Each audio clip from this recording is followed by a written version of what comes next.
following in the tradition begun by Dr. Don Wildman.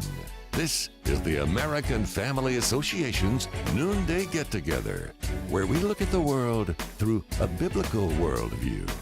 AFA Today. The Muslim Brotherhood and Egyptian President Mohamed Morsi have been identified by Libyan intelligence as being involved in the attacks of 9/11. Does it matter who will speak up on this? Kevin McCullough, welcome to AFA Today. This demands, in my opinion, significant questions to be answered as to our administration's posture towards Morsi. I don't want to see a blind eye continue to be exercised towards this man, nor the party that he represents, the Muslim Brotherhood, who are the root origins of the modern Al-Qaeda movement, the modern Taliban movement, the modern Islamic-based terror movement in general throughout the world. They are the ones that gave birth to all of them. But I want to know, this is a group that declared a fatwa against us. We have met with people this month in the White House. Abdul bin Baya, that we were telling you about the last couple of days, he met with the president's staff in the White House. We let a terrorist in to our inner sanctum, and not only a terrorist, but someone that was associated with the Muslim Brotherhood.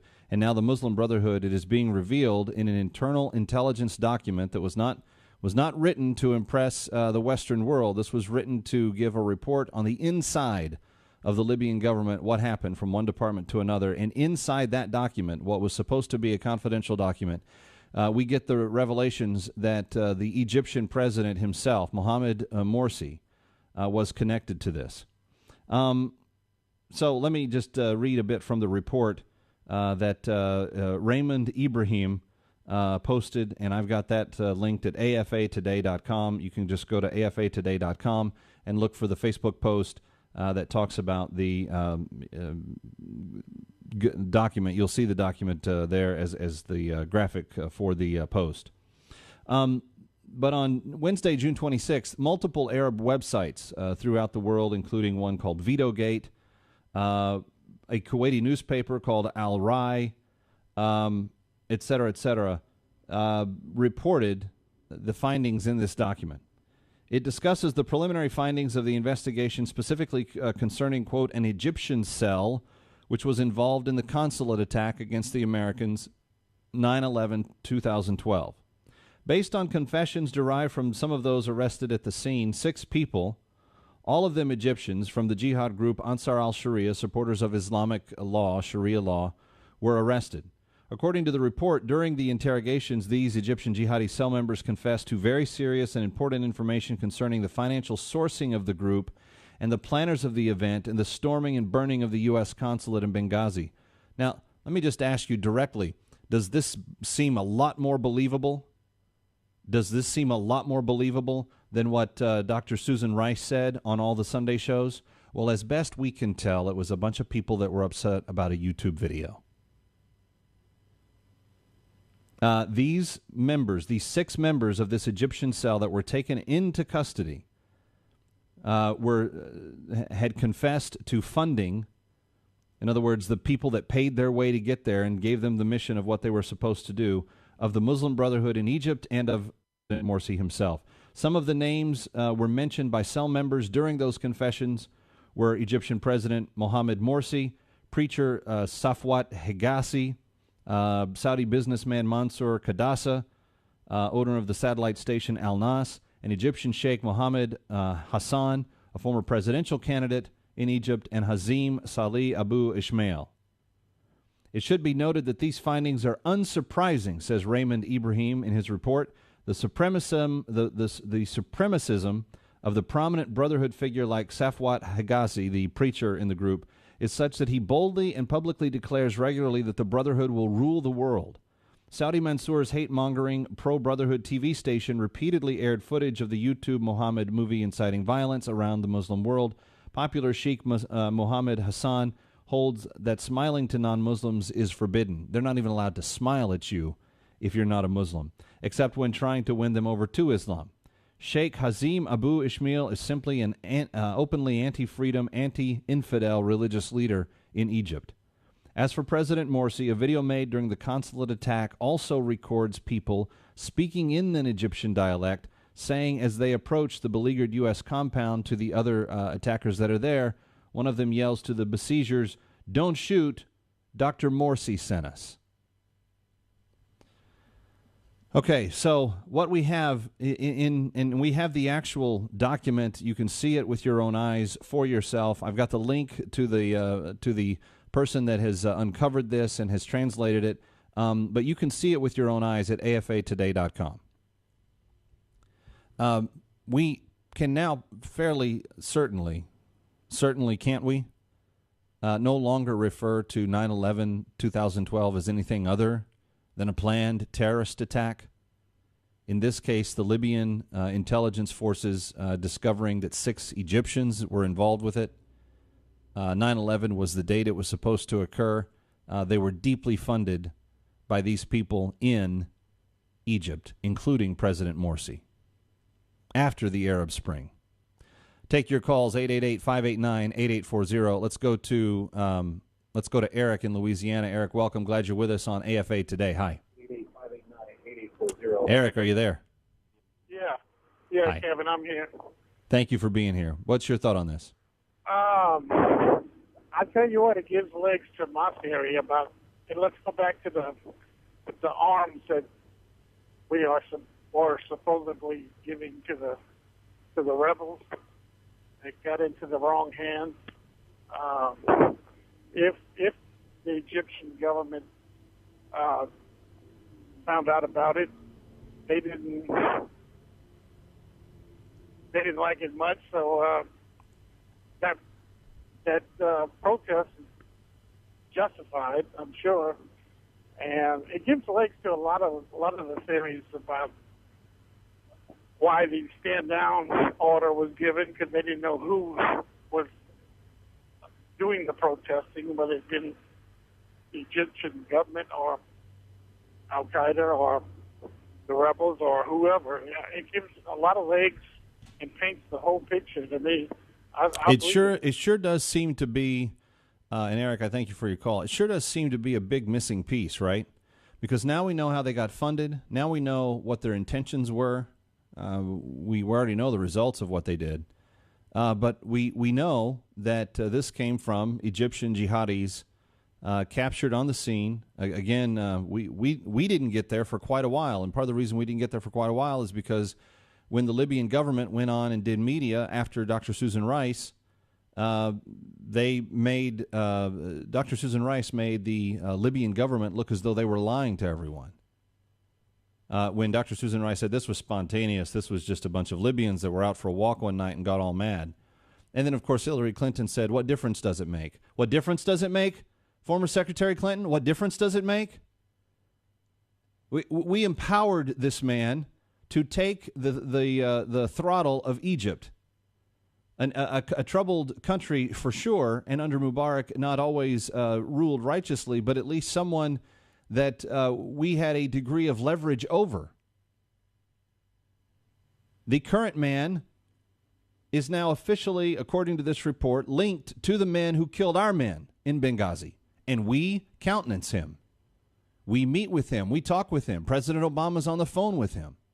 He considers him a strong ally because of Egypt's historical connection to the U.S. To answer Secretary State Clinton's question, what difference does it make?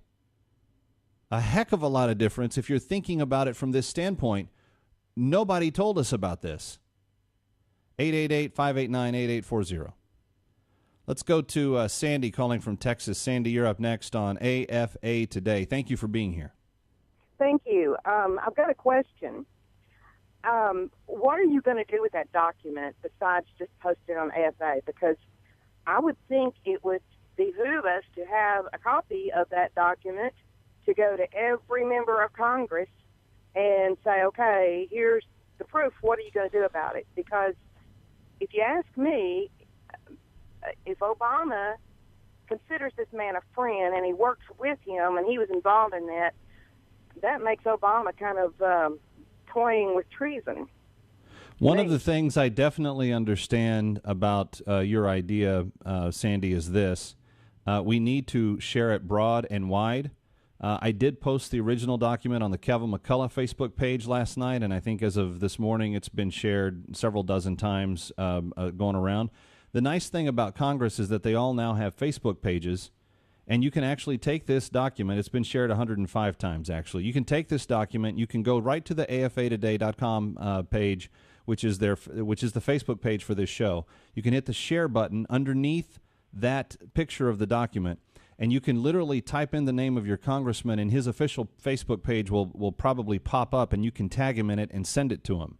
You can also print out the document from the website, from the AFAtoday.com website. You can print out that document. You can print it out, author a letter, send it to your congressman. I would send copies to their D.C. office. I would send copies to their local office in the district. I would send it to every senator.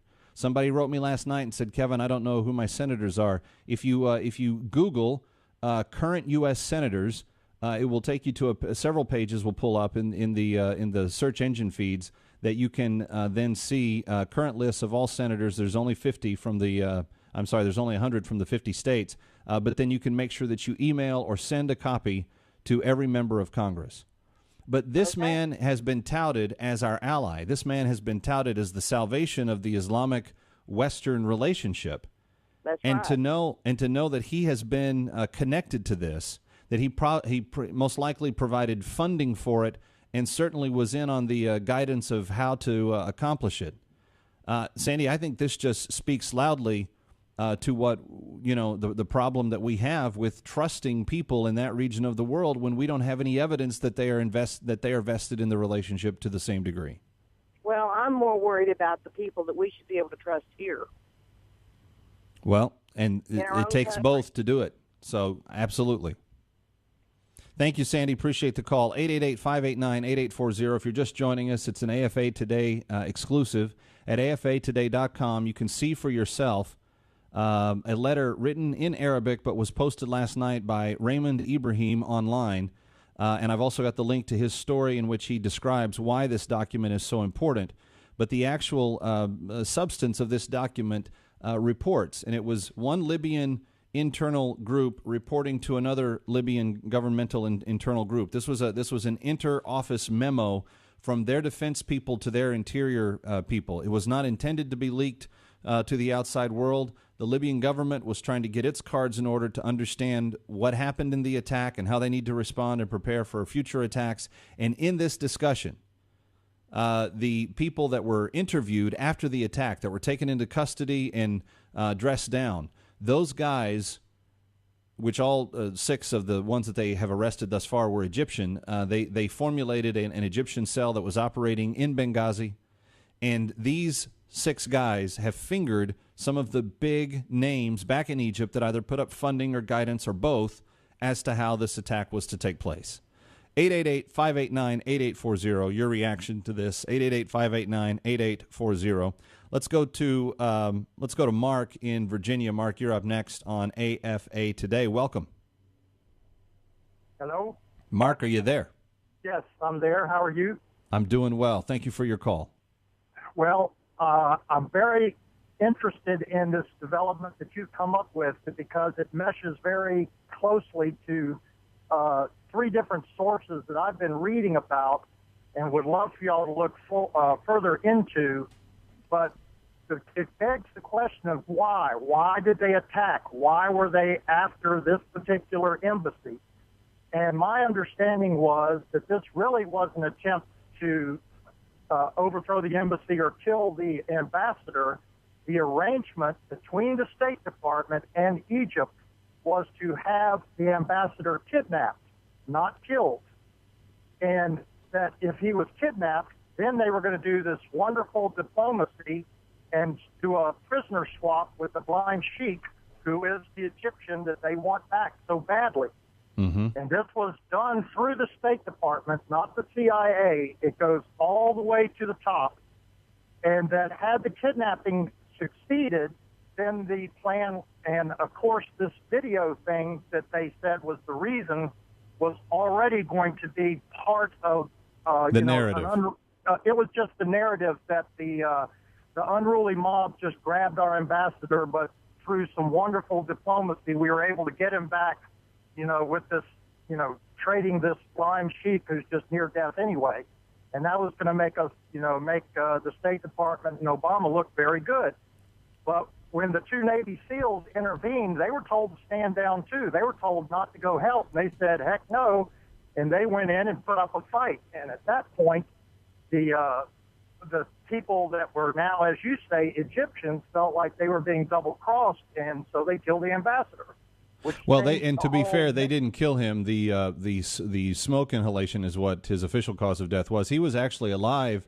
They could not find him on the premises. The Libyans actually pulled him from the safe closet alive and took him to the hospital, where he then died from the smoke inhalation that he had suffered. But it was Libyans, it was the street people in Libya that actually discovered him and tried to save his life. But you're right. That would a theory like that would make all kinds of sense if in fact that was all going to be part of the narrative to begin with. And I don't advance conspiracies. That's not what I'm interested in. What I am interested in is getting answers to facts. And we have on the table today, and you can see it for yourself with your own eyes at afatoday.com. afatoday.com. We have the actual document from the Libyan Defense Department to the Libyan Interior Ministry, explaining what they believe to have happened based on the confessions of the people they took into custody. And we now know that the Egyptian Muslim Brotherhood and President Morsi himself were directly involved in the planning, funding, and execution of this attack against our people in Benghazi on 9/11/2012. We're coming back with more of your thoughts on this, and I've still got one more story we need to get to before we're all done today. It's Kevin McCullough on AFA Today. Thank you for being here. Please tell your friends, afatoday.com.